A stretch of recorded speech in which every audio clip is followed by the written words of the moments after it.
Welcome to Barnyard Language, honest talk about running farms and raising families. We are Caite and Arlene, an Iowa sheep farmer and an Ontario dairy farmer, with 6 kids, 2 husbands, and a whole lot of chaos between us. While this is a podcast for farm families, sometimes our content isn't for the whole family. So kick off your boots, reheat your coffee, and join us for some Barnyard Language. Hello, everybody. It's Caite and Arlene again. As usual, we're in your earbuds or in your kitchen or maybe in your minivan, maybe in your tractor. I don't know where you're listening to us. You could tell us, though. I mean, we would like to hear from our listeners every now and then. So if you wanted to send a message and let us know where you're listening, that would be fun. Anyway, Caite, what is happening in Iowa these days? It's been a very full week, Arlene. The girl child has lice again. Oh, so fun for you. Nobody will fess up as to who else's kids have them. So unless my child is just manifesting them from the air, It's September. It's lice time. yeah, they're not going to daycare anymore.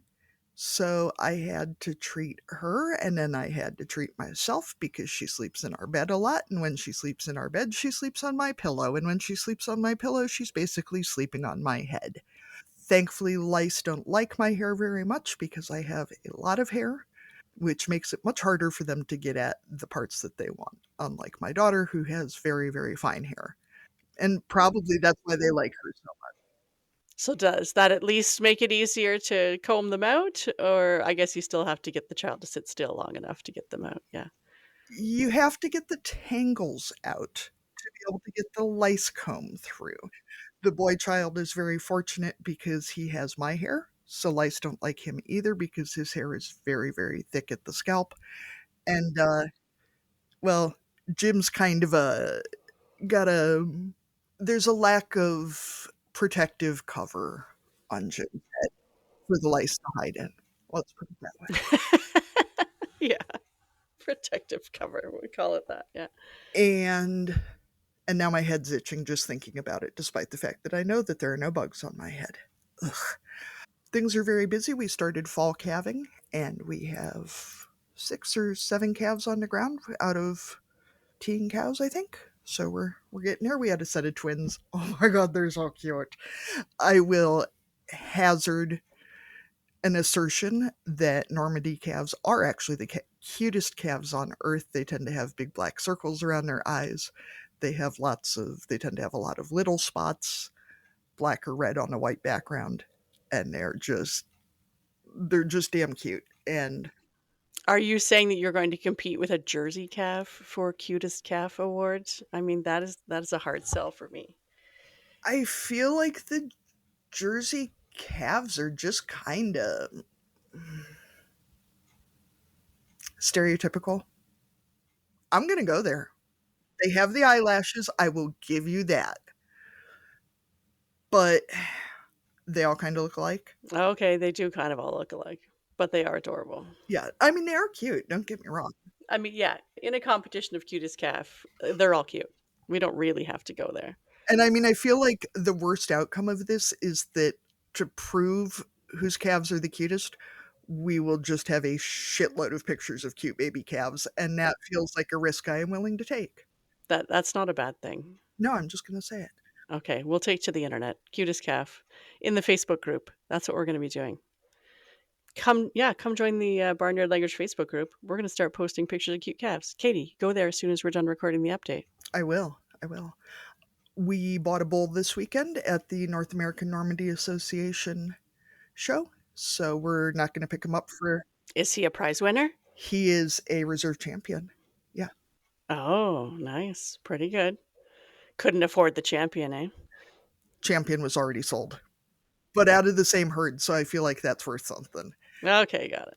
Yeah, and their daddy is a multi-prize winner and is not for sale. We tried. He's a young guy, so he should have a good long career with us.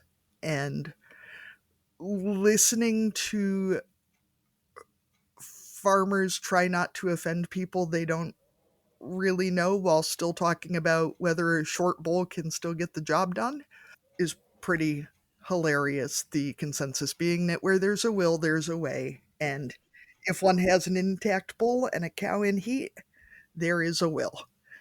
And a way will be found. We're starting to think about picking ear corn and then, combining corn and doing all that. The leaves are falling, the walnuts are falling. I really need like a football helmet or a hard hat or something to go out in our yard now. We have a lot of black walnut trees, and those things really pack a punch. Right. So if there's a little bit of a wind, then you just avoid the yard completely. Yeah. And they get like 40 or 50 feet of momentum behind them before they hit you in the noggin. So that's what, like 15 meters? It's enough to really hurt. Let's just put it that way. And it makes it treacherous to walk across the yard. So that's always fun. Have your kids thrown them at each other yet? Don't give them ideas, Arlene. Please, please no. Just picturing them gathering them up in little piles and then. Yep. We lost one of our cats last week, which was very sad, but we did get to meet our new vet, and that was a very positive relationship, even though it was for a horrible reason. Sorry to hear that. It's never easy to lose a pet. He had FIV, which is like the cat equivalent of HIV, which makes them very susceptible to secondary infections, which is what actually killed him. Of course, it was like the sweetest, most well tempered cat in the house, so we're working our way down to whoever's meanest and worse. Other than that, not a whole lot. Jim and I went to a live podcast show on Friday night in Madison. That was pretty exciting. Went to the big city. Went to a place in Dodgeville, Wisconsin. I know a number of our listeners are kind of in this region. Went to Bob's Bitchin' Barbecue in downtown Dodgeville. It was well worth the 2-hour drive. I would hazard to say it might even be worth up to a 3-hour drive or more, depending on your, predilection. It was that bitchin'. It was that bitchin'. Yeah, it was real good. Yeah, I got nothing else. How are things at your place, Arlene? So most of the summer, it didn't rain. Rain was not a thing that we got this year. We got some well-timed ones, so thankfully it wasn't like a full-on drought, but rain was not part of the summer and not a lot of most of the fall. So our corn got tested the other day for high moisture corn. It is ready to go at any moment, and now it's going to rain for an entire week. So that's going to slow that down, but you can't control the weather, so that's just the way it's going to be. So silage is ready to go whenever the weather cooperates and our custom operator arrives to do it. So we are anxiously, impatiently waiting for that to happen, because it's always better to have things in silos and in bags on the ground and put away than standing in the fields. But that is the way things are. School seems to be, I should knock on wood or cross my fingers or something, going relatively well for everyone. I haven't had any correspondence from any teachers or principals, which is good. My oldest seems to be reporting that things are good from university. I'm never going to hear from any of her professors, so what will be will be, but she's pretty good to let me know how things are going there. So far so good on the school front. This week, my mom and one of my sisters and I, sounds like I'm crying, but I'm actually just coughing. So I'm not crying yet. It's been 6 months since my dad passed. So we did the thing. We did one of the hard things, and we went through a bunch of his stuff. So that's a thing that eventually you have to face. And it was not as difficult as I anticipated. I mean, I can only speak for myself, but my dad was not really a collector of things, which, I mean, everyone has their stuff, right? So, if you're a collector of things, cool. If you're not, that's also cool. But he didn't have a lot of stuff, and he was the type of person who, when it came to clothes, had a few items that he really loved and he wore them for a long time, and then eventually my mom would kind of have to cull them from his wardrobe because they started to get, maybe more barn or yard appropriate and less publicly appropriate. So there wasn't a lot of stuff to go through, but it's still an interesting process to look at the types of things that get collected over a life, and then what you choose to do with that stuff. So anyway, that was a thing that we had kind of not been avoiding, but just hadn't made it a priority, and we did it. And then we took ourselves out to lunch. So that is also a good way to cap off a day. So we had a really nice lunch out and had a drink and a toast. And that's one more milestone that we've, I guess, checked off the list. I don't know. It's a thing we did. And I think that's the big stuff. It's been a couple weeks since we talked, but it feels like, oh, we've done some planning for the Royal Winter Fair. Our daughter made the team for our county again this year, and we are part of the group that organizes that. So we've had some planning meetings and talked about approaching sponsors and all that kind of stuff. So the Road to the Royal has started in our county. So the Royal Winter Fair happens in November in Toronto. And as it happens, Toronto is one of the most expensive places to stay in the country. So you get to bring your cows and also spend a lot of money on hotel rooms. So sponsorship is very important. Anyway, I think we will introduce our guest for this week and get on with the show. Arlene, I was going to say maybe our show could help sponsor your team, but I think we'd be able to afford like maybe a case of beer. Well, it's a 4-H event, so there's no alcohol allowed. And since we are both still paying for the show, that's a good reminder, Caite. We don't actually make any money. So we can't sponsor anybody because it actually costs us money to make the show. So if anyone, as always, would like to become a supporter of the show on Patreon, or if you know a business who would like to sponsor us so that we are not spending as much of our own hard-earned money to make this show, that would also be fantastic. So if you support us, then Arlene can keep some of her money to keep the show whites white and sponsor the team laundry situation. Yeah, that's right. And yeah, that is the thing. Or if you don't like our show enough to support us, I'm sure you could just give Arlene money directly for laundry detergent. Sure, yeah. We don't have Venmo in Canada, but I accept PayPal. You could just leave money on my porch, whatever. Send it in the mail. I'll take it. All right, here's our guest for the week. All right. Today, we are excited to be talking to Wendy and Risty Bryce, who are joining us from Iowa. And hot news, Wendy is the reigning 2-time champion of the Iowa State Fair Husband Calling Contest. So she called her husband, and he joined us on the podcast too. So we've got both of them here today, which is very exciting. So I added a note here for folks who aren't from Iowa. Our state fair is a big enough deal that there's even a musical based on our state fair. There is a movie of said musical. It's basically the Olympics for Iowa, at least, if not the Midwest. All the presidential candidates come. We have a butter cow, which is indeed a life-size cow carved out of butter.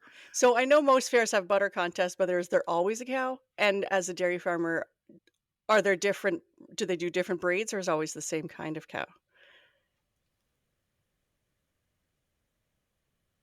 Yeah, I think they do different cows Do they? every year. We watched a documentary. Oh, there is a whole thing about it. They just did like a blue ribbon special about it, and she was the person who does the butter cow does it. She does a feature, but this year they did like Toy Story 2, and so they also do usually some sort of feature like with a cow, and then they do some other kind of thing. Yep. So there's obviously tons of livestock shows. The biggest livestock and all the livestock from all over the state and everything, and then art and crafts and what have you. And then the big thing is the food. So if you can deep fry it, and by if you can deep fry it, I mean will it fit in some sort of apparatus that you can heat oil up in, then you can get it at the Iowa State Fair. I think there might be some place that sells fresh vegetables, but I don't think anybody's ever bought them. I mean, I feel like an attempt was made. I don't know why you'd bother. Obviously, rides, and then the other big thing at the Iowa State Fair is the talent shows, which is why Wendy and Risty are here talking to us today.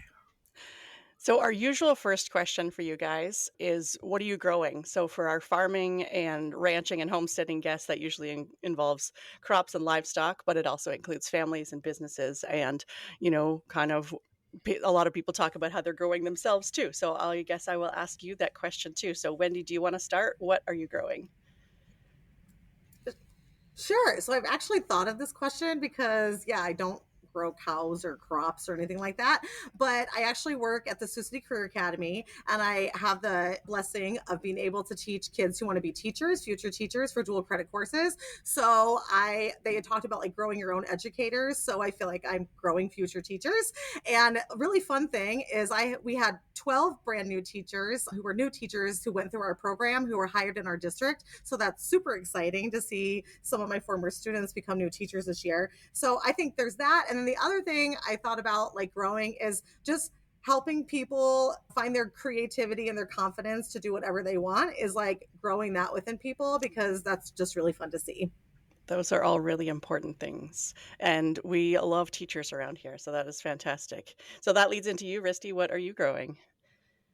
I guess I spend my time growing like positivity in relationships with, especially with the youth, and trying to support them, keep the lines of communication always open so they don't feel alone, or I want to make sure that there's someone out there who they feel they can turn to and talk to. So I guess I spend my time growing relationships in that way.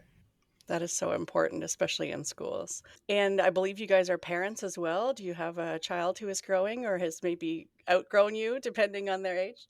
Yeah, so our son is 27 years old. He'll be 28 in September. So it's definitely different parenting an adult kid versus a child when they're 18 or younger. I actually read a book about like a being a parent to your adult children, and it was fantastic, where it talked a lot about like, being an encourager and a supporter and shutting your mouth a lot and letting them fail, and like being a soundboard. So it definitely is different, but he's very much a creative person too. He's in bands and a musician, and so he's got that creative bug too. So that's who we have. And Risty, you're a musician as well, correct? Yes, yes, yes. Been playing in bands since I was late teenager, and then of course into my adult years. So having my son follow the same kind of career path is, apologetic for one, because it's not it isn't the schooling aspect of stuff, but yeah, it's just the creative side. So yes, music is a huge part of my life. Well, tell them what you play. Oh, I play drums. I'm sorry. I didn't think about So it. I'm sure you'll get into this later, but a cool thing about Risty is, he lost the use of his legs. And so him and his friend created this device called drum sparks. And so he now plays the bass drum with his mouth, which is really cool. So if literally you can just Google Risty Bryce, and then it was hit enter, and a whole bunch of videos pop up of how he uses the drum sparks. So it's just a really cool adaptive thing, so he can stay plugged in with music. So that's really cool. That is very cool. I've got one of my 4 kids is doing drum lessons right now, so I'll make sure to look that up and send it his way. Bless your heart for being a parent for a drummer. It takes special parents. I will say we don't have a full drum set in the house. You will sometime, probably. Yeah, we do have a nice like entry area in our barn, and I feel like maybe the cows would appreciate it more than his family, so that might be a good option for us. I feel like, too, if you send them out there when the milk pump's running, you wouldn't even hear it. Oh yeah, it'll blend right in. So, Wendy, and Risty, what's the first state fair food? Like, you head to this state fair. It's going to sound bad, especially as a farmer. Nobody gives a shit about the livestock. People are there for whatever they've deep fried and probably root beer. What's your first stop? Okay, I'm a sweet person, so I always go for the sweets. This year they had this Granny Smith apple ice cream sundae, and it was delicious. So I bought one and we shared it, and then I said I want another one, and this time I'm not sharing. Like, I want it myself. Like, it was so good. So ice cream, funnel cakes, fried Oreo, something like that. But I definitely go for the sweets. I go for the savory aspects. I go for like whatever's new on the website. Like I was after the double bacon cheeseburger meatballs this year, or whatever is deep fried sandwich or briskets, or Yeah, I want something more savory. So, Say, Risty, you look like that smoked turkey leg kind of person. oh, you know what? I like the smoked turkey leg, but I just hate all the tendons. I just like get tired of chewing around them. So I just want something I can just chew and not worry. The other big one at the Iowa State Fair is the pork chop on a stick, which I find to be a little misleading since it's not on a stick, it's on the bone, which is fine, but it seems a little weird to call it a stick because it's not.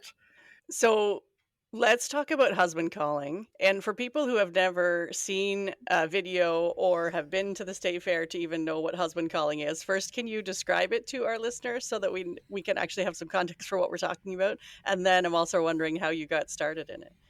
Sure. So I'll give you some background. So the reason it started was because way back in the day is like we didn't have cell phones. So if you had to call in your husband or dad or whomever from the field, you literally would just stand outside and yell as loud as you could for them to come in. And growing up on a farm, I grew up in Mobile, Iowa, and my dad was a farmer. And I literally did that. Like I'd stand outside the house and I would just yell at the top of my lungs.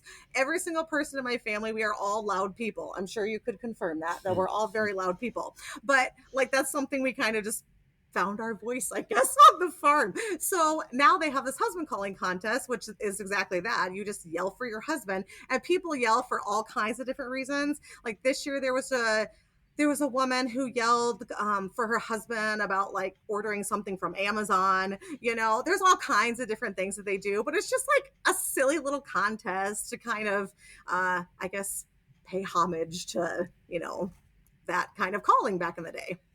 Sure, that makes a lot of sense.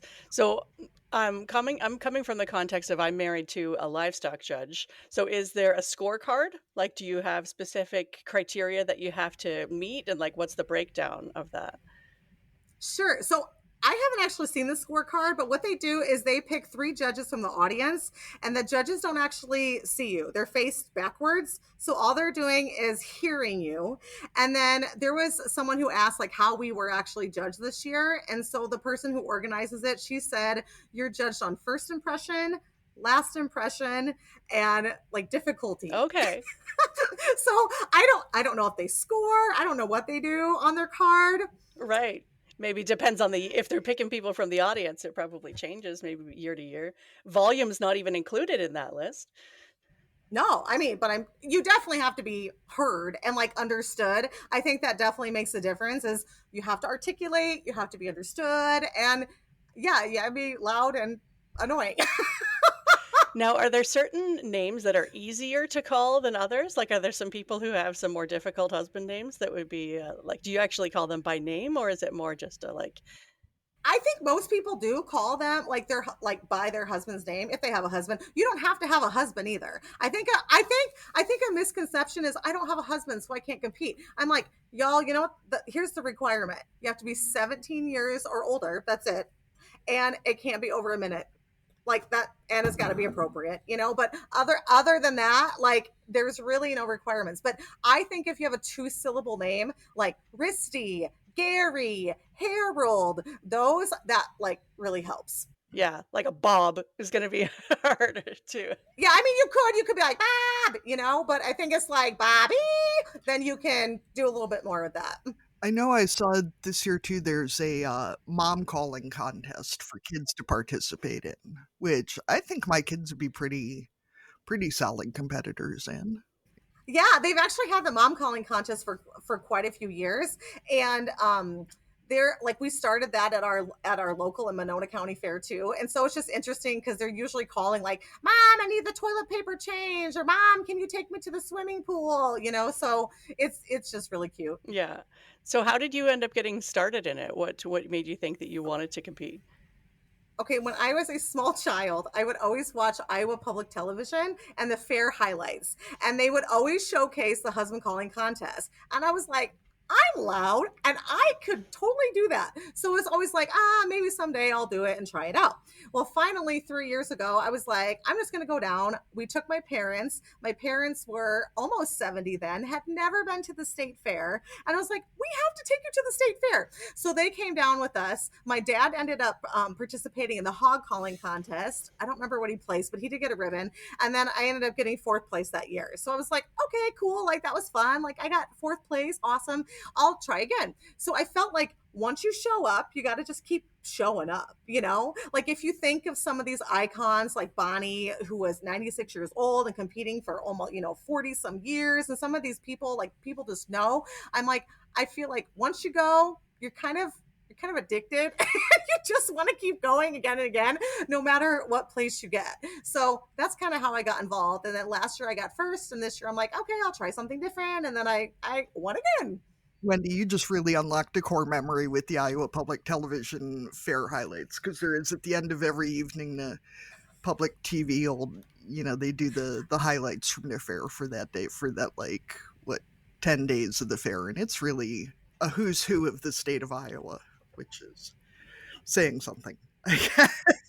Yeah, it's awesome. It's so fun. I literally record those things, and I just watched the Bill Riley talent show finals last night. Like, I love Iowa Public Television.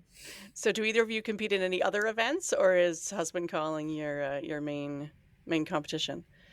Well, at the state fair, no, because we live 2.5 hours away. So we usually just go down for a day. If I live closer, I probably would. But Risty, you tell them what you competed in at our local fair and won. I got roped into the pie eating contest this year. Someone reached out to Wendy and said, would you do it? She said no, but Risty will do it. So then I showed up and there was a pie, and so I did what I do best, and I shoved food in my mouth and I ate it really fast. So I won the local pie eating contest and got a little trophy, and now next year I'll be back to, try to make sure I can keep winning those trophies. Yeah. Now this year you feel like you have to train. Yeah. Well, I train on a daily basis with food, so. Are you a farmer or butcher ready to master direct-to-consumer marketing and meet success? The team at ChopLocal is standing by, ready to help. Sell your meat on the ChopLocal marketplace. Check out all the free meat marketing educational resources at ChopLocal University. Hire the team to help you out, or tune into their new podcast called Meat Success. And remember, there's more than one recipe for meat success. Let us help you fine-tune yours today at ChopLocalUniversity.com. Do you think does your son have a fair winning contest that he's preparing for? No, our son probably finds what we do more on the cringy and embarrassing side. Like, Mom, are you serious? Dad, why would you do? I don't think he would ever do anything for the fair. He would much rather forget we were up there making fools of ourselves, or He might do like a guitar contest or something like that. You know what I mean? Serious. Like something like that. But yeah, I don't know if he would do like a hot dog eating contest or something. Well, I had put this question a little later, but maybe I'll move part of it up. It sounds like maybe there's not an age where kids stop being embarrassed by their parents. My daughter's closing in on 9 and has just started realizing that maybe I'm the most humiliating thing in the world. Which, I mean, she's not wrong about. Like, I'm pretty weird, so I can't take it too negatively. But do you think there is an age where kids stop being embarrassed, or is it like it doesn't seem to really depend on how weird the parents actually are? Yeah, we were talking about this question. I'm like, what do you think about this? And I think no, but I think maybe once they move out and kind of start doing their own thing, they're not around you as often. So they're probably not as embarrassed as often because they're not around you. But yeah, I think it moves from embarrassment to more just like cringe. Like, I can't believe my mom would wear that, or I can't believe my dad would do that, or, how they view what their parents should be, when we're still just big kids. we're not very mature. So And I feel like as I get older too, I care less about what other people think, and that includes my kids. So I mean, if they're embarrassed, then well, all right, I'm gonna do me.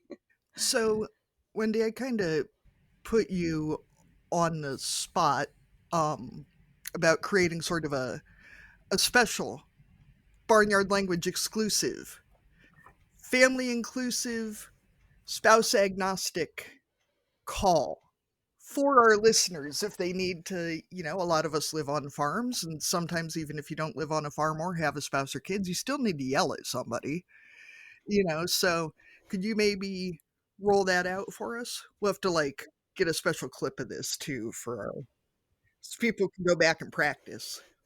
Oh goodness. Well, okay, I kind of made it for your listeners. So, okay, well, we'll see how this goes. Okay. Hey, all you listeners, y'all know what time it is. It's dinner time. So get it while it's hot. Get it while it's hot, because we love our listeners and we cannot lie. They're our biggest supporters and we can't deny. So when I call you in for dinner, because I'm a contest winner, you better get your butt inside, because it's dinner time. Now, for anyone who hasn't watched Wendy's video, that's about what the state fair contest was like, but louder and longer, and much louder. I mean, I can redo it and be super loud if you really want me to. No, you're in the library, Wendy. I don't get you in trouble there. If people are wearing earbuds, we don't want to cause any hearing damage. But there are YouTube videos if anybody wants to see your full prize winning performances and feel inspired for their own. So how much, now that we've asked you to make one for us, how much prep goes into writing your call? Are you thinking about it all year, or is it more of a last minute, like what's happening? Okay, so here's what's really interesting about the husband calling contest. I think there are some people who really practice, and there's other people who just show up and are go, okay, I'm just gonna try it, sign up, and do it, which is great. I think all of that works. For me, I probably take it way too seriously, and I brainstorm all year long. I will make videos on my phone, hey, maybe this will work, maybe this is a good idea, maybe not, whatever. So something kind of funny is, so I ended up competing on Friday, and then I went to the pool because I work in the pool house in our local community, and I was floating in the pool, and I was just going through ideas. And then I went home. Actually, I think I called you on the phone. I called you on the phone and said, I need you to listen to this. I think I have my idea for next year. And he's like, what? Are you kidding me? So then I did it over the phone. He's like, I might have to see it in person. So I went home and I did it probably 3 or 4 times. And he was like, will you just stop? Literally, it's the day after, you just competed. So I kind of have an obsession, I guess, with this. So I come up with a lot of ideas, and then, about the week of, it all comes together with whatever happens. But for me, my style is to do something different every single year. I want people to be like, oh, what's she going to do this year? Other people do the same thing, and that's totally fine too. So everybody has their own little unique style on what they do. Sure, yeah. I'm just picturing all the family heirloom husband calls, or regional dialects for spouse calling. There's a really good book called The Prize Winner of Defiance, Ohio, I want to say is the title, about a woman from the 40s and 50s who basically ran her family's finances by writing jingles and things for contests, and that's what this made me think of. Do you also find yourself writing silly little songs all year? Just yeah, every single year, all the time. You can also look up this little video if you want, but during COVID, when we all had to wear masks, and we were in school, in Iowa where I was living, we went to school and we were wearing masks every day. And so you always had to tell your kids, you need to put your mask over your nostrils. Will you please put your mask over your nostrils? So my students and I, we made this little song called I Can See Your Nostrils. I Can See Your Nostrils. Put it up, yeah. We did that. And it was there's a video on YouTube. Yeah, there's a video on YouTube for it. But I mean, yes, I'm always coming up with little jingles and things because that's just kind of how my brain works. It's an interesting world to live in. I imagine that your house has a lot of there's a lot of singing going on. Mm-hmm. Yeah. Yep. Yep. I'm trying to remember, one of my friends told me that their family had a rule about no singing at the table, and it just, like, blew my mind. That was a rule in our house, I think because otherwise we wouldn't eat a lot of the time because we were a singing house, so it was like, focus on your food, then you can sing when you wash dishes.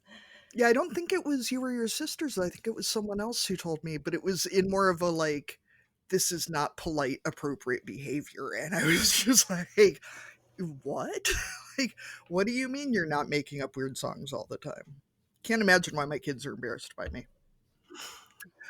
Um, so, Wendy, for people who aren't like us, how do you get past a fear of looking silly in public? I know for myself, I'm an introvert. I'm naturally pretty shy, but as a character or in that space, it's really easy to be someone else. Um, for people who weren't raised in households where it was totally okay to sing at the table, make up weird songs, call your husband on stage, whatever, how can they get past that? It seems to be the thing that's like people are afraid of public speaking and then they are more afraid of seeming ridiculous. I think you have to practice. So I would often practice in my room. When I would read things for school, I would literally go to my room and act out all the characters in a story. And my mom would be like, "Are you okay up there?" I'm like, "Yeah, I'm just reading out loud." I would look in the mirror and make funny faces like in the mirror. Like, I was definitely a weird child. But I think it's just like practicing with yourself or practicing with another person or putting yourself out there. Or if you do have to think of yourself like, I'm a character, I think that does remove some of the vulnerability. I did go to school for theater, so I think that definitely helps, as I've always been really big into the fine arts and a theater kid, and I've always had a lot of people who've helped foster my confidence. I didn't grow up with a lot of people who were like, "Stop doing that, like you are too weird, like don't ever do that." Instead, I had a lot of people calling me saying, "Hey, will you run across the gym dressed as a witch and go hug the football coach? Because I know you'll do it." And I'm like, "Yeah, that sounds fun." So I had a lot more of those experiences. As a teacher, what I see is giving kids permission to pull that out of them, because I think a lot of kids have told me, because I act the way I do, they feel like they can bust out of their shell a little bit more, and it gives them permission. And I think that's just really important, is to show kids it's okay to step out of maybe what people consider like the norm, and that's all right. Like, I think of the people before me, if I never saw these ladies on Iowa Public Television doing this, putting themselves out there wouldn't even be a contest at all. So I mean, I think it's just like, just do it. Just try it. Someone's always going to have something to say, someone's always going to be negative, and you kind of just have to really tap into like your support system. Like, I have awesome people who support me, but there's also people who don't know who I am at all who will say negative things. So you really just have to kind of help filter that out. But I think the biggest thing is you got to just give yourself permission to just do it. And if doing it is you're recording yourself on your phone, or you doing something, in your room or for a friend first, and then, stepping out further, then do that. I feel like, too, if it's a position I put myself in, like, if I volunteer to do something stupid, I don't care if I look stupid. Where the fear of being embarrassed by someone else is, I think that's a real definition to make too about who put you into the situation that you're uncomfortable in. Because if it's yourself, you're just kind of like, eh, like, what, somebody's going to judge me? All right, like, doesn't, and it does still bother me sometimes, but not that much because I'm enjoying my life. And, and Risty, I'm sure musicians too got to kind of put themselves out there and just, sometimes it's going to flop. I'm almost the opposite of Wendy. Like I like playing in a band and being on stage, but I'm in the back. I'm a drummer. I wouldn't go up by myself. And if people want like a drum solo, I don't want the attention. I just want to be a part of a group or a unit. I could never do it. Wendy does. I don't think I possess. I'm like the opposite of you guys, where like I am that person who's like, I'm fine in social environments, but I'm not going to jump up on the stage and ever. But I don't know. I just can't do that. It's just, she like grew up being looking in the mirror, making faces, which she still does today. I can like catch her any day. And now she has a camera, so she can do it anywhere. Oh yes, no. I'll like just cross by the bedroom and look in, and she's going to town making her faces, doing stuff, and so it's still there. I, on the other hand, I'm more reserved, which I think that's what makes us work. Is if we were both on her level, that would be so exhausting. I don't know if people would handle us. So I let her hold that position. I'm fine with that. So, Wendy, I think you and I are probably about the same age if you have a kid who's 28 almost. How horrified were you the first time somebody said something about Botox? Oh, but like doing Botox or like what? Yeah, because I make a lot of funny faces. I have a really mobile face, and the idea of getting Botox, like, how would I talk if my eyebrows weren't? I pride myself very much on facial expressions. So yeah, I guess I have never thought of doing that. I have friends who do that, which is totally fine. And some people do it for like migraines, I think.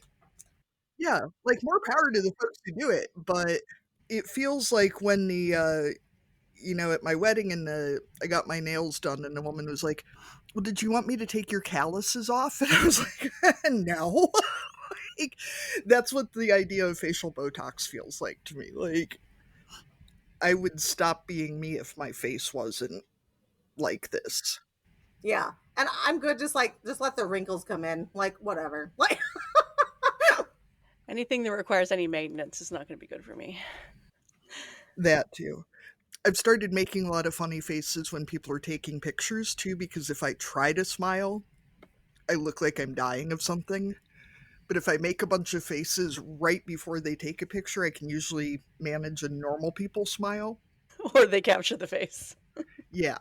Or they get the face, and then it's funny, and then we're all laughing, and then I can get a real smile that way. But yeah, mobile faces.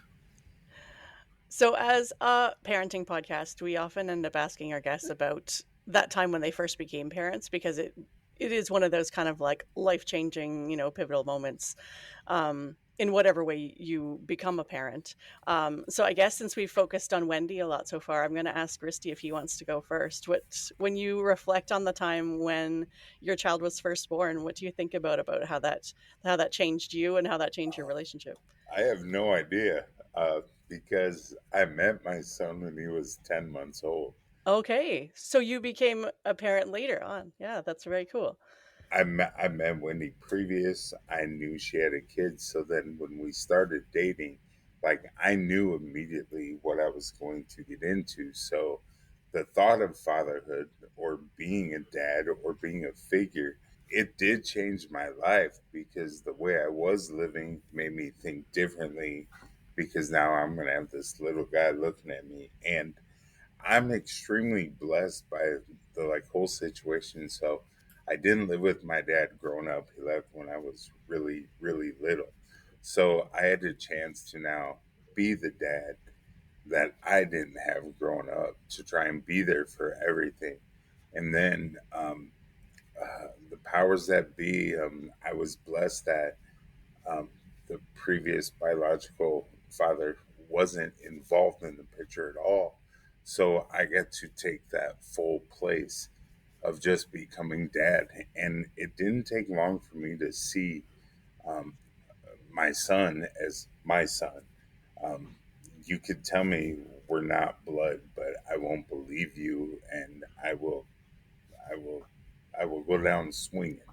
If someone tried to defend that. So no, I've been honored and blessed to raise a son who's called me dad at a young age, and we have a great bond um, that's thicker than blood to me. So yeah, it's been amazing. So it's kind of a weird question because I don't know what that experience is like to see a baby being born. I have friends who are all, just amazed by that spot, and I'm okay without it. Um, I get a bask in being a father. So That's really beautiful. Thank you. Wendy, when you think about your transition to parenthood, what was your experience like? So I'll give you a little background. So I ended up getting pregnant when I was 16 years old, when I was a junior in high school. And so I had my son at the beginning of my senior year. My water actually broke in choir. And so, so fun fact. So I became a very young mom, but I had an amazing support system. Like my parents were really supportive, my church family. I was part of a teen mom program. I had great friends, teachers. Like I just really had an amazing support system. So it was awesome, but I also was immature. I wasn't ready, but I had this beautiful gift that was given to me. So I honestly think, like my son Elijah, he changed the trajectory of my life, because before it was just like thinking of your own self and what you want and not really caring like what happens. And now it's like, okay, I need to have a plan on what I'm going to do, because it's not just about me, it's about another child and like their life too. So he was definitely a huge blessing. I think when you become a mom, you really understand what unconditional love means and sacrificial love. So it's just, yeah, it's like the deepest love I think that you feel some is for your kids, and you want the best for them, but it's definitely like this roller coaster, right? It's like, oh, I love you so much. Like, oh, you're frustrating me. Oh, I love you so much. Like this, it's definitely like this roller coaster, but it's like, I wouldn't have it any other way. And I mean, being a parent it's awesome. And even as a young mom, like I, I'm really glad that I ended up having Elijah. And it was really tough, but it definitely helped me grow, and it helped us become really close. And even as a teacher, like I have students, who are in this somewhat of the same predicament as I have been. And I just wanted to let them know, like, hey, this isn't the end of the world. I mean, it's a bump in the road, but like there's so many great things are going to happen after this too. I feel like teen mothers especially tend to really get the short end of the cultural stick. I know several women who had kids really young. I have one friend who was 14 when she had her baby, and that's at 14 it doesn't seem that young. At 44 it does. And I think there's such a stigma around teen moms. Like, you didn't get pregnant by yourself. Somebody else was there, and that person in their community ought to be stepping up. And a lot of the young moms I know are incredible moms because they were raising themselves while they were raising a child. And that's astounding. And it seems to depend so much on the community that surrounds the mother about how that works out. Because I'm imagining that since you're a teacher, that you went to college and, did that. And how did that work with having a baby? I mean, I didn't get jack shit done when I had a baby. So, Yeah, it was tough.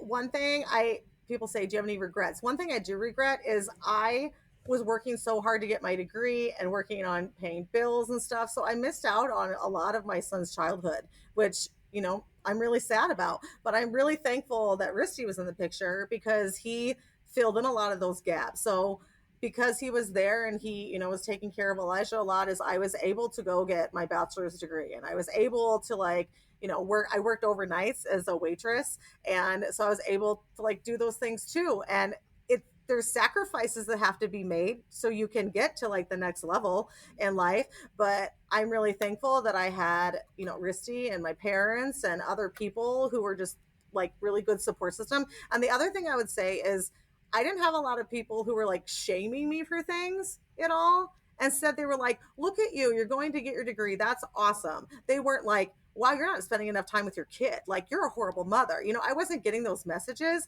Instead, I had a lot of great people who were praying for me and loving on me and just being there for me. And that really just meant a lot to me and helped me get to where I wanted to be in life, because people weren't, being discouraging or talking smack against me. Instead, they were really encouraging me to get to the next level. I'm sure that made a huge difference for you and your family to have that kind of support. If a listener is in the position, like on the parenting end, and has a teen who is going to have a baby, or do you have any advice from someone who has been there? Obviously being encouraging is a huge part of it, but do you have any thoughts on advice for those parents or for that family? I think one is just definitely love them and care for them, but also, like, I think of my mom. My mom was a nurse and on with babies, so she knew a lot about all those things. And I mean, I'm not a baby person. Okay, I had one kid. I'm more of a teen person, like when they get older. So I think my mom did a really good job of like teaching me how to care for a baby. Like when she probably could have been like, oh my goodness, she has no idea what she's doing. Like, all this raises kid. Instead, she was like, oh, okay, you need to be aware of these things and stuff. And so I give her a lot of credit and just being really patient with me in that way. And I think anything is just like being there to support them and guide them and love them and teach them like what parenting is about, because it is hard when you're a young mom. And that balance you talked about before of knowing when to shut up and knowing when to let them fail and when to support, right? It's such a balancing act. Yeah. And even when since I was a senior in high school, my parents also did a really good job of still letting me be involved in activities. So I was still in plays and I was still in choir and I still did some of those things. I wasn't as involved in as many things as I was before, but they weren't like, well, you're a parent now, you can't be involved in any of that stuff. They were like, no, those things are really important to you. So, we'll help take care of Elijah. Well, you do those things because you are finishing out your high school year. So I thought that was just really nice too, is they let me still have some of that high school experience. So you guys have already shared a little bit about Risty being in a wheelchair and having a neurological disease. Was this something that your family has been dealing with for a long time, or is it more recent, or what has your experience been like with living with disability? I grew up with a mother who was disabled, so mine is hereditary. I was hoping to dodge the bullet, so to speak, as I got older. It didn't really start showing up in me until my late 20s. Now, I met Wendy when I was 23. Um, so I always had kind of maybe a different walk, or people would, just because it was always in my system. But I have an older brother; he's got the disease. So did my mom. So with my dad being healthy or normal, I was hoping I would skip it. But so in my late 20s, when it started to show up, I had to go like get braces. I had to, use a cane, do all sorts of stuff. It was not easy, um, but I think she always knew that. Well, we always both knew that there was a chance that something could get worse. I never thought about it, but so I've been living with disability my entire life, and then when it finally affected me, see, I've been in the wheelchair for 12, 13 years now. So that's you know caused a little bit of difficulties, or some.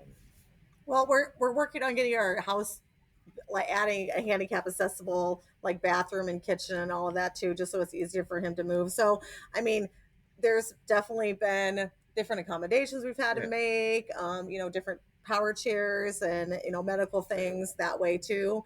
But I always kind of describe it as like it's like a grieving process, like because he was walking and then he was battling with a lot of things, and it's kind of like you go through this like grieving process of what once was, and like things you used to be able to do and now you can't anymore. So it's really kind of a mental process, because you have this hope, but then you're like, who knows what's going to happen and who's knows what this is going to happen. So yeah, it's really interesting, but you figure it out. which is also a blessing on having a son who's not my blood. So I know that hopefully, I mean, anything could happen to anybody. So I just pray to God that, he'll always remain healthy, but I won't have to watch him go through this hereditary disease like my mom had to kind of see it start with me before she passed away. Um, and I will never have to worry that my bloodline is going to affect him. So that was another gift I think that was given to me. Plus, I don't know. I mean, we've never had a second child. Not that we didn't not try or anything, but so I don't know if I was able to have a child. So this way, I got a son. I could raise him the way that I didn't get to be raised, with all the love and support, and then give him that opportunity. And now I won't have to watch him, go down the same road. So I feel I've been blessed with that. So, but the disease is difficult. We've had other guests on who've been in wheelchairs or had other disabilities, but I think all of them have been accidents. And it's interesting to consider that with an accident, at some point, the uncertainty is about how much better it will get, where with something like a neurological disorder, the uncertainty is about how much worse it will get and how fast. And that's a very different grieving process. Yeah, it like really messes with your mental status growing up, or just dealing with day to day. Like, oh, this is the new normal, and how long will that be the new normal before something else changes? And because it is progressive. Hopefully, it won't be my demise. It'll just make just things more inconvenient. But that's always in the back of my brain since, I mean, I just turned 50. My mother lived till she was 56. So that's always in the back of my head like, 6 more years? Or do I get longer? I mean, I just don't know. So, and then she has to live with that same uncertainty. And then for me being a mental case. So, So, so fun fact is after this, we're going to couples counseling at 2 o'clock therapy. because not like our marriage is on the rock, but it's just like we need some good coping skills, like we don't and I think there's hopefully this is breaking down, but I think a lot of people are like, I don't want to tell anybody I'm in therapy. Actually, I haven't really told a lot of people that we're in therapy. But again, I think a lot of people are like, oh no, something awful is really going on. And it's like, no, it's not that. We're trying to find some preventative things. So like, how can we cope with things better, communicate better, share our feelings better, or what we need better? And it's actually been really, really helpful. So, I encourage anybody, guys, everybody, therapy is awesome. Like, actually, really, really good. Absolutely. We are big fans of therapy. We're incredibly pro therapy. Yeah. Yeah. How has it been living in a relatively rural area for accessing healthcare and mental health care? I mean, I guess you guys are probably relatively close to Mayo, as we are, but, rural healthcare, it's a thing. In Ottawa, we have a hospital, so that's great, and we have a clinic. So, and they also have mental health services too. We go to Sioux City instead, just because we really wanted to be in an area where like nobody knew us, like they didn't know like who we were. But again, there's really great healthcare within our town, and you have a really good doctor who you're really open with, so that's great. But you've also been to Mayo for different things Yes. too, so you've been there once. And I went to Mayo to see if so they could poke and prod and electrocute me, and I just wanted to see if they thought this will be what will end me. Um, they don't feel that this will take me out, but I mean, they're. I want to say I believe them because it's the best doctors, but we'll see. But besides that, Ottawa is a flat town, small town. We live relatively close to everything. I use a power chair. Um, when I go to work, I can go to the store, I can go to the bank, I can go to the doctor. Um, I'm 7 blocks pretty much from my job. It's across the street is the grocery store. So, like, I stay pretty independent. I don't drive, but I do have a power chair. So, I go wherever I want when I need to. So, If anything, it's is like wheelchairs and those kinds of things, they are not affordable like at all. They're not fully covered, and I don't think people realize like it literally is like a vehicle. So he's got this power chair that supposedly was what, almost $30,000, and we insurance covered some of that, but you're still paying a pretty good chunk of that, like it's a used car. So you want to be. And the other thing too is I think a lot of people think that wheelchairs is like they don't provide freedom at all. It's like, oh, you have a wheelchair, like you're stuck in that, like you're not gonna be able to do anything. But for him, it's like, no, it's like his freedom. He's able to go lots of places and be very independent and things. So it's just kind of a different perspective on that. I know I have a cousin who's quadriplegic, and she was getting fitted for a new chair recently, and it's also the wait time too, right? It was so long to get the perfect one for her, because for things like pressure sores and all that kind of stuff, they do need to be custom fitted, and then if anything is even just a little bit off, then you're potentially waiting months more. And she was having issues with her battery, so like our phone's drained and it's annoying, but if your power chair battery is dying on you, then that can leave you stranded for sure. So it gives you a lot of freedom, but if they're not working perfectly, then there's things that can go wrong too. Yep, he's waiting for a part right now for one of his chairs, which is coming in sometime. Yeah, not as easy as just a car part, right? Where you could probably order it next day. Those things are much more custom. no, I actually had to call her from. I had to call her from work a couple weeks ago because I went to get in my wheelchair from the couch and it broke the like frame, the axle. So now I'm sitting on the couch. I need to use the restroom and there's no one home. So I had to call her from work to come home to get my backup chair so I could. Yeah, no, it isn't. It isn't always fun, but you know, it's a lot of it is attitude and perspective. So, for those of us with young kids, how do we teach our kids about the difference between curiosity about disabilities and being rude and putting people on the spot about things that they shouldn't feel like they have to explain, but also, you know, I think the sort of don't ask, don't tell, don't notice disabled people because it's rude to stare, so don't look at them at all and just pretend they're not there. It seems a lot ruder most of the time than, you know, asking questions. But how do we, what advice do you have? Please, speak for the entire disabled We figure community you're around kids all the time, globally so at least you've got lots of of all the lots of different experience with that. disabilities.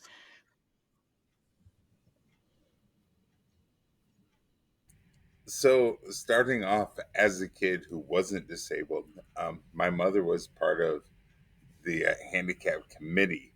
So, at a young age, of course, I was around disability, but whenever she would take us to these meetings, because she was a single mom, uh, we would, like, I would just get caught staring at someone, because, like, let's say someone with cerebral palsy or something. I was like, what's going on? Well, mother would quickly flick me in the ear and say, go over and talk to him. So at a young age, we were taught just to go talk to them. Um, so I I had no problem with that growing up. Like someone with a disease, I would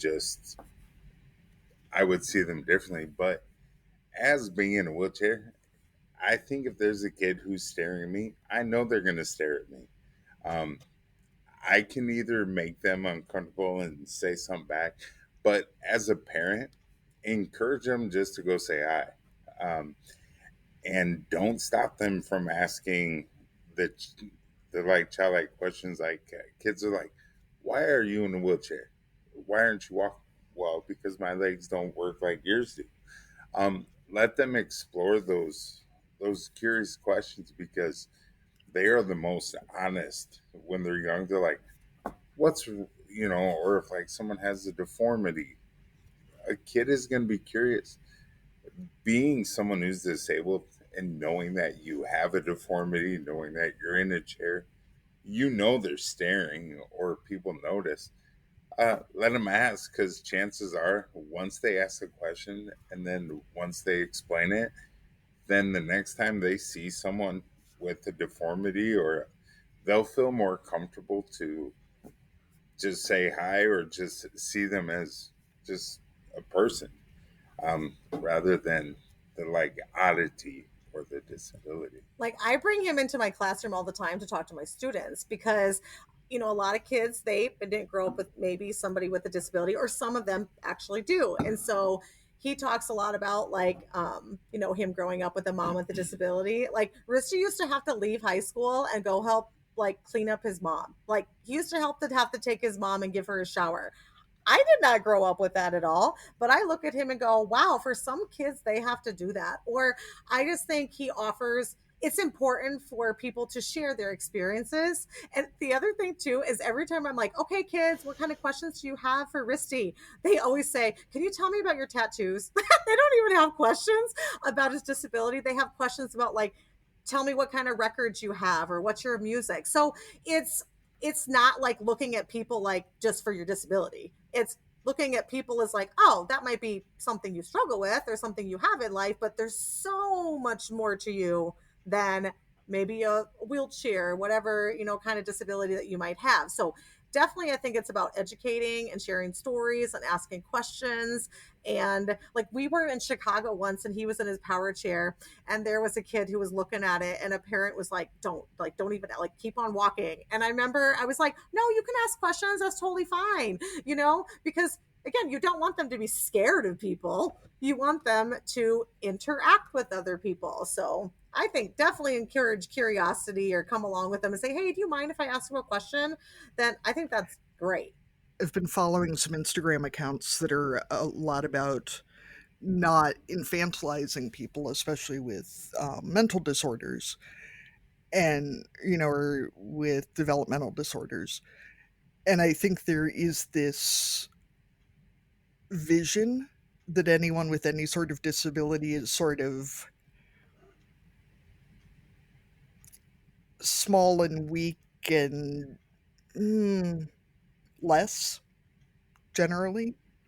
And I know this Instagram has been talking a lot about, that people with Down syndrome are still allowed to swear and they're still allowed to have bad days and they're still allowed to, get tattoos or get married or whatever else. And I think it's really helpful that Risty is obviously cool because, you know, the more the more we see people with disabilities as people with a disability instead of a wheelchair with a person in it, if that makes sense, I think that really helps things because you're seeing a whole person rather than something scary that we just don't look at and don't talk about. And, if we ignore it, it won't happen to us. He was at the pool just hanging out with me and he had his power chair and it was time for the guards to switch their positions and he literally rolled up and the guards were like riding on the back of his wheelchair and he was taking them around the pool to like their different location, and people are like, what is that? That's so funny, but it's like having fun with different things like that I think is good. I know the cousin that I talked about earlier, she has twin girls, and it was so neat watching them when they were toddlers and like when they were real little, and even now, like they're tweens now. But seeing them, climbing up on her lap and riding on the back of the chair, or like one would be on either arm, or one be on the back, and one be sitting on her lap, and just seeing them not be afraid of the chair, because I think for, for like little kids, the same as if you like you approach a dog and its face is right in your face, but like if they approach you and the chair feels, kind of bigger than life, and it's got, like it has features that they're not used to, and so they can sometimes be afraid of or if someone is using crutches or other assistive devices, if you're not used to it, can feel kind of scary or unapproachable. But you're right, being curious and explaining how things work and why you use them and all that kind of stuff just makes them less scary, and the next time they won't be as afraid to approach that person and be intimidated by the chair, and then just see the person first. My mom always raised us with, it could always be worse. No matter how bad you have it, it could be worse. There could be someone who's in a worse condition than me, but they're smiling and they're happy just to be alive. Um, so feel it live in the moment and then move on. Time to keep going. So with kids, yeah, it is awesome to teach them that no matter how bad it is, it could always be worse. So we get to be grateful and move forward. It could always be better too. Yes, true. Yes, yeah, true. Yep. Well, now if you say that, I mean, we'll look at it both ways. So we always love talking to teachers. And right now we're recording in August, so kids will be going back to school pretty soon. And so I've been thinking a lot about, the kids who dread going back to school and the ones who really struggle when they're there. And I have, depending on the year and the day, I have been the parent of those kids at times. And so I'm wondering about ways that we can, as parents, partner with our kids' educators, with their teachers and administration and those types of things, and what works best in terms of trying to support those kids who really are struggling with school or don't want to be there from a teacher's perspective, because it feels like, often it's hard to get in touch with our teachers. When school starts, like they're busy, I know they're run off their feet, but I want to be, as supportive as I can for my kid and for my kid's teacher too, so that they can all be successful. Sure. So I'll start with the parent educator part. I think it's really important to get to know their teacher. And so even if you're a high school teacher, I know there's a lot of teachers, but like maybe even sending an email or meeting them in person or going to conferences. A lot of people don't go to conferences anymore. So it's having that, like, I want to get to know my child's teacher so we can work together to support the child. So I'll just give you a quick little example. I had her child last year in classes, and she's going off to college. She'll be a freshman this year. And her mom reached out to me and said, would you mind writing her a letter so she could open it on her first day of college and just encourage her? She really respects you. And I'm like, absolutely. What an honor to be able to do that for her. But just simple things like that. And I think a lot of times parents will say something to their kid and they will not listen to them. But if the teacher says it, then for some reason they listen. So even if we can partner that way to help you at home, that would be awesome. Another thing is there are so many things that these kids are dealing with at home, like so many things. And if there's a crisis, if there's a death, if there's, some kind of thing that's happening at home, it's just really important for teachers to be aware of some of those things so we can have positive reinforcement in the classroom. And like maybe they had a late assignment. Well, maybe there's a reason for that because they were working till 2 a.m, or whatever the situation is. So I think it's really important, to know that teachers and parents, we're not against each other. We really want to be together to help your child be as successful as possible. And then I think with your child is not just being like, how was your day? And they go, fine. And that's it. It's like asking the right questions. It's like, what's something you learned today? Or, what are your activities that you're in? Or show me what you're doing. Or can I maybe read that? Or being a little bit more invested.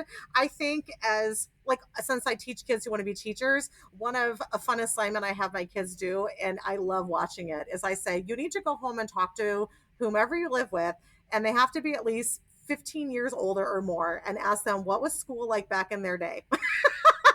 And they do, and they learn so much, and it's so interesting. And they're like, yeah, like they think that they know everything about their parents, but they don't. And they're like, oh wow, it was really, even though my parents a teacher, I didn't know that they dealt with that or they battled with that, or in their job I had no idea that they did these things. So I think it's even like creating different assignments where kids can be talking to their parents about things, so it can be like a partnership. So, and the other thing I would say too is, if parents have an issue with a teacher, can you please not blast them on social media?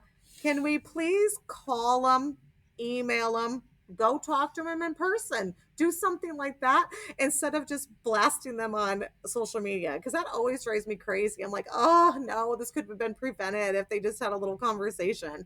So that's what I would say. Definitely, yeah.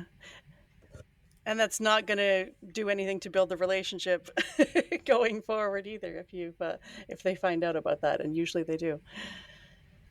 Do you have anything that you would say about partners, like parents?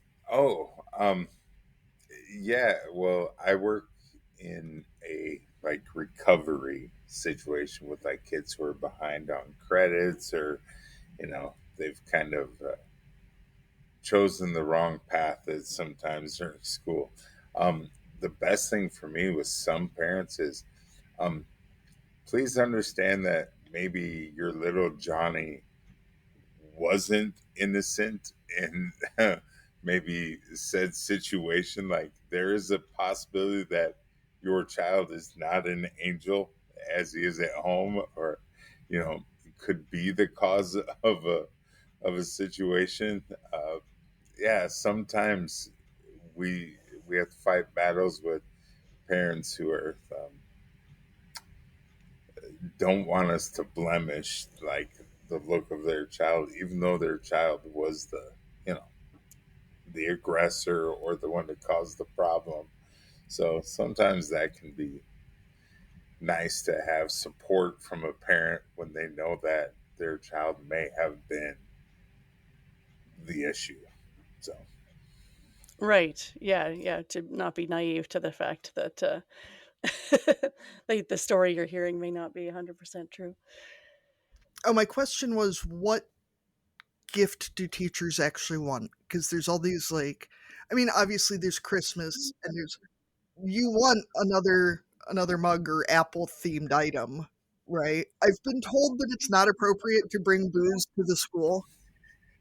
I honestly think just gratitude, like that is awesome. When a parent sends me an email and just says, "Hey, thank you so much for helping my child with this," or even the parent who said, "Hey, can you write my daughter a letter? Like, you made an impact on her life." Like, to me, that's gold. Like, that really is just gratitude. Or even if a parent says, "Hey, I'm free this day. Is there anything I can do to like help in your classroom? Do you need me to laminate this stuff for you?" Yes, that would be amazing. So acts of service, I mean, that stuff really speaks volumes. So I think any way that you say, or maybe you do want to, I mean, I don't know, elementary teachers, but if you're like, "Hey, can I bring snacks into your classroom? Can I clean your desk?" Like, whatever it is just those types of things really do speak volumes. Risty doesn't want someone to come in and clean his desk. I can see him laughing. You don't want no. I was just like, "Can you come in and clean my desk?" Well, no, I'm not saying that. I don't know. Listen, I'm thinking of my students. Usually teachers are like, "Hey, who can get the Clorox wipe the dirtiest? Yeah, you get a prize," and then, and then they trick them into getting their desk clean. Well, just throwing out an example. You have parents come in and clean the desk. Like, "Hey, come on in and clean my desk, please." You never know. There's people who do that stuff. So I feel like we can go to our fair contest question, which we ask everybody, but you guys have kind of already answered it. So now you have to get even more creative, and give us something that you've never competed in before, or a made up category. Okay, so I'm a big Bill Riley talent show person. I'm actually the coordinator for the Monona County Fair, and I think I could put a mean act together and secure my spot to go to state. So that's what I'm going for, is the Bill Riley talent show. That's what I would. I know it already exists, but I've always wanted to compete in that thing. Eat a pie and then call your husband and not spray pie all over the place. Well, I'm too old. Like, you can only be 21 years old. So I'm definitely like out of the bracket. So do you have to step down from your position in order to compete because it would be a conflict of interest, or why are you not doing that? Yes. But Okay, I don't know enough about Iowa State Fair to know these things. So okay, so it's a youth talent show. I get it. yes, but maybe if it was like just random acts, like if it was like a talent like thing for adults, but it was like who does the wackiest thing together?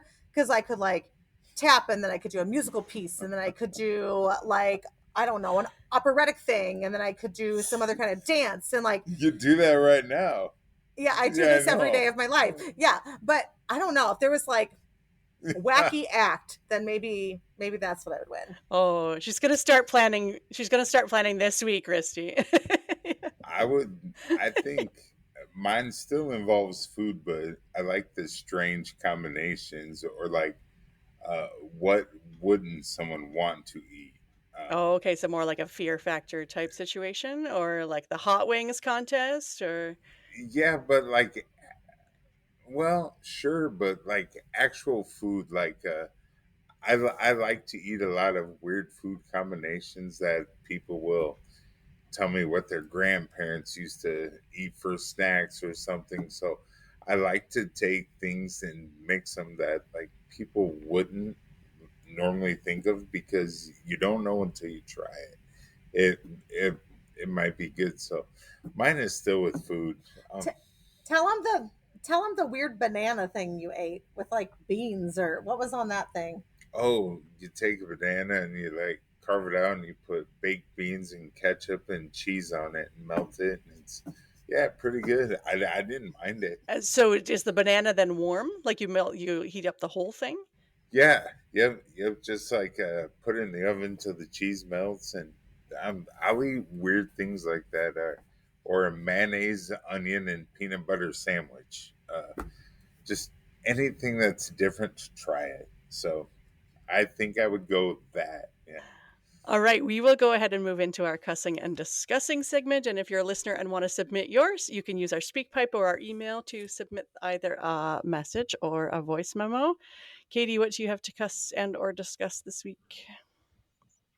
Well, I'm going to start, Risty. I feel bad our listeners didn't see the face I made about the beans and banana thing. I don't like to yuck anybody's yum, but I had a real flashback to a summer camp moment where somebody accidentally packed Frosted Flakes to coat chicken instead of cornflakes. That would actually be not bad.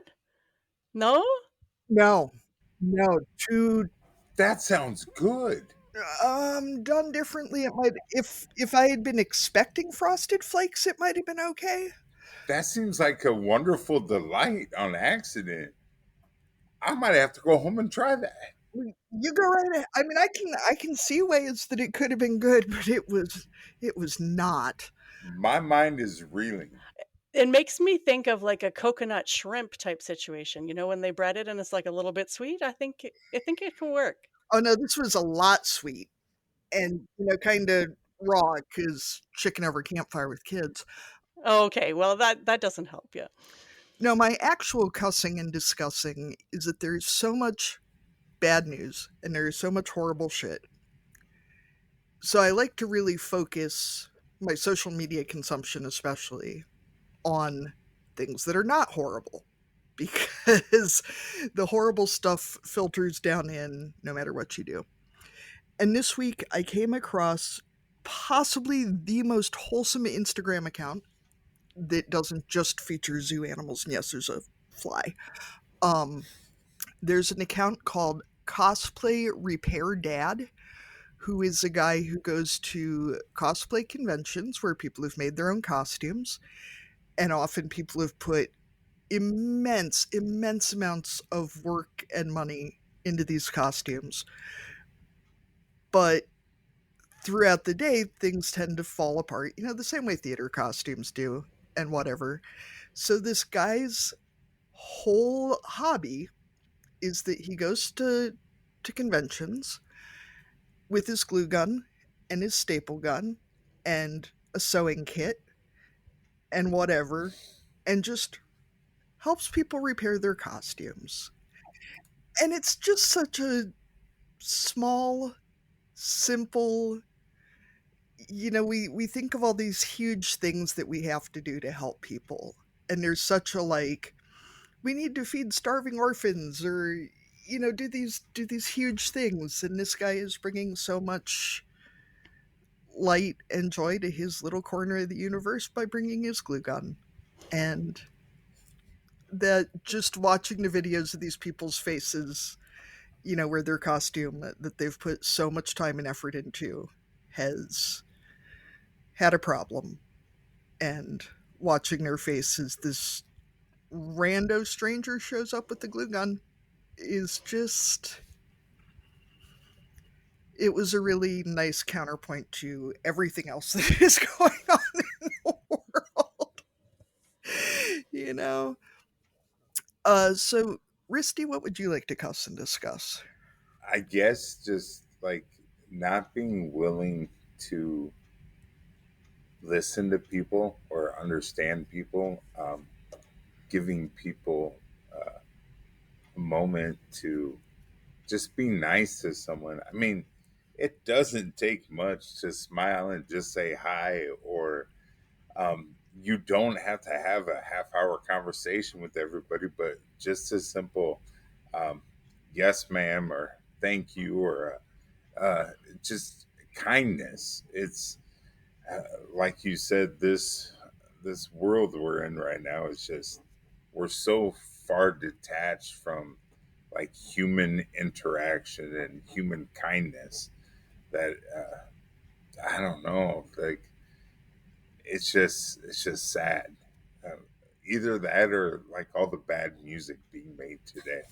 Like I would much rather have real music be made instead of AI stuff, or like like, like true music.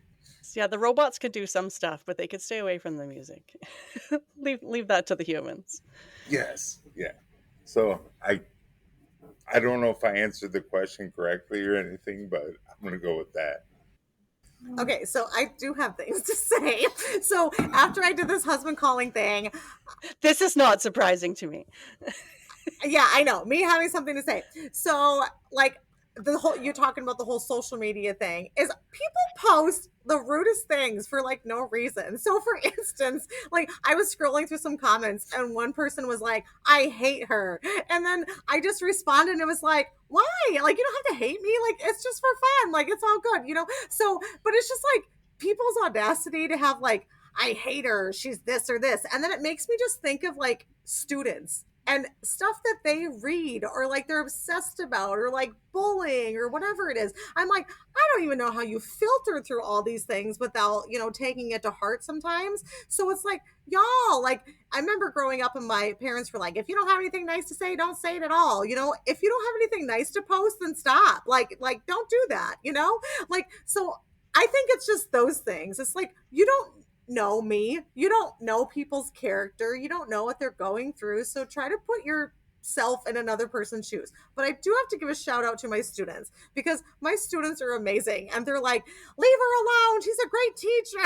Like all this. And I'm just, So are these comments to the husband calling videos? Oh, that is just rude. If it's not for you, then scroll on by, right? I don't know. It's dumb. But I've been trying to like just add some positivity. You'll find Caite in the comments later. Defending you. Oh yeah, yeah. But I just think it's just that's my issue right now, is like people, it's not even about me, it's about all these other things that you're posting to people, making them feel bad about themselves, even as like small kids. And that's just like not okay, to like take their joy and confidence and all that stuff away from them.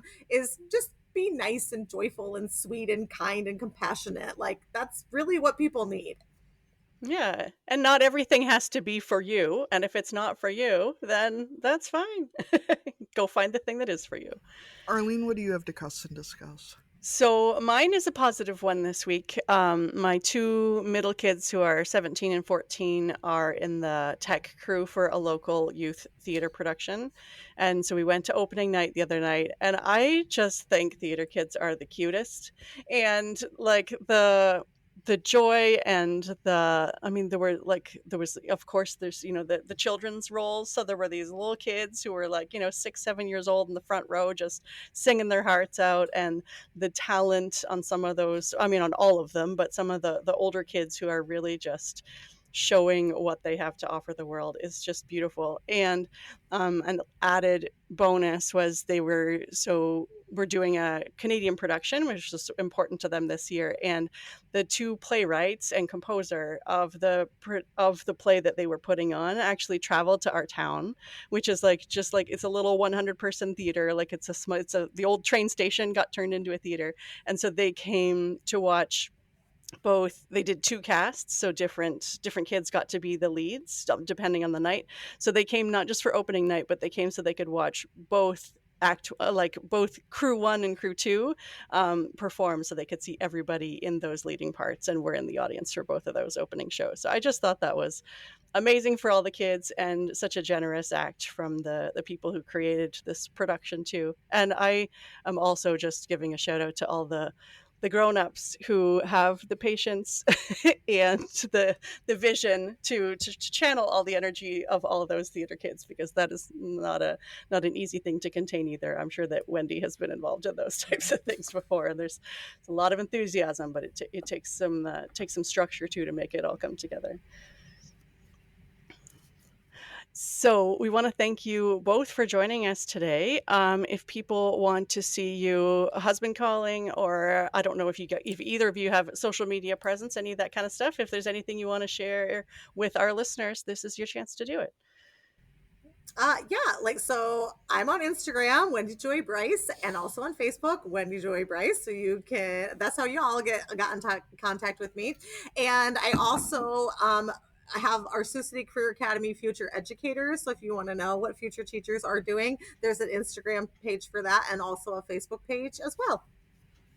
What about you? I'm on Facebook and Instagram as well. Risty Bryce. It's I don't think there's too many of me out there, so it's that. And I think that's pretty much for me. I'm so Thank you both for being willing to chat with us today. It was great to meet you. Yeah, it was wonderful speaking with both of you. Thank you for joining us on Barnyard Language. If you enjoyed the show, please support us on Patreon with a donation. Big thanks go out to our show editor, Krista Paffrath at the Rural Podcast Network. Please rate and review the podcast wherever you listen, and follow the show so you never miss an episode. If you want to connect with other farming families, join the private Barnyard Language Facebook group. We are always in search of future guests for the podcast. If you or someone you know would like to chat with us, get in touch.